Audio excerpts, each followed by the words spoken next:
The UN Secretary General is meeting with Ukraine's president in Kyiv today, and he's hoping to gain support for extending a deal that allows for the safe shipment of grain from Ukraine and Russia. That agreement is set to end late next week.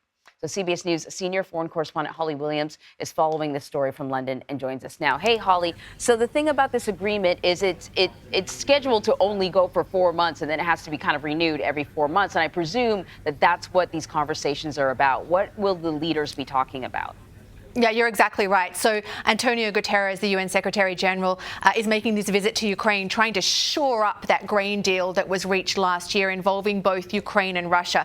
I'm sure that you'll remember that Russia's invasion last year prevented grain ships from leaving Ukrainian ports. At one point, there were about 20 million tons of grain held up in ports, in silos, and on board ships. And why is that so important? Well, Ukraine supplies a huge chunk of the world's population with grain. So that holdup in Ukrainian ports led to a spike in global food prices. It contributed to inflation worldwide and an increase in hunger in places like Africa. So the deal that was signed back in July allowed ships to sail safely from Ukrainian ports, but the agreement needs to be renewed by March the 18th.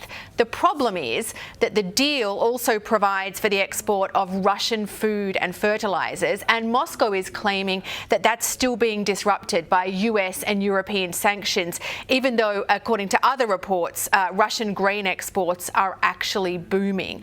Clearly, the fear here is that Russia may use the extension or non-extension of this deal as a kind of bargaining chip to play for other things in the context of Ukraine. Obviously, the UN Secretary General doesn't want that to happen.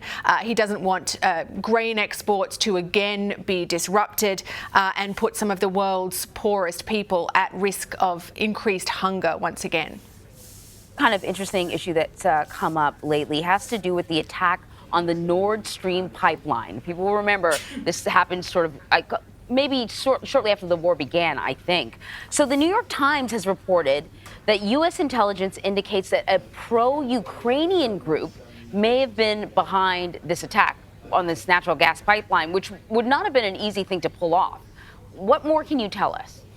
Well, Anne-Marie, you're right. This is super interesting. And let me sort of break it down for you. The attacks were actually back in September.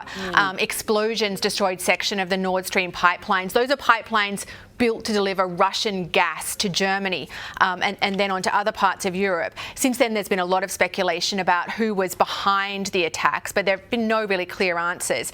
Russia has blamed the West for the attacks, for the explosions, and called on the UN Security Council to investigate.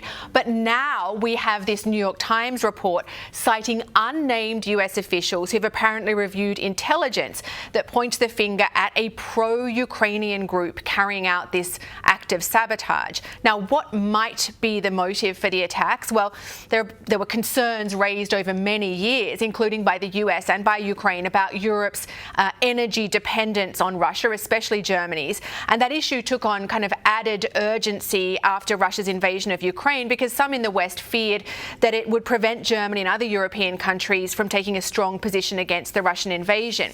Now, there's an important caveat to that New York Times report, and it's this. The Times says that the US officials, quote, declined to disclose the nature of the intelligence, how it was obtained, or any details of the strength of the evidence.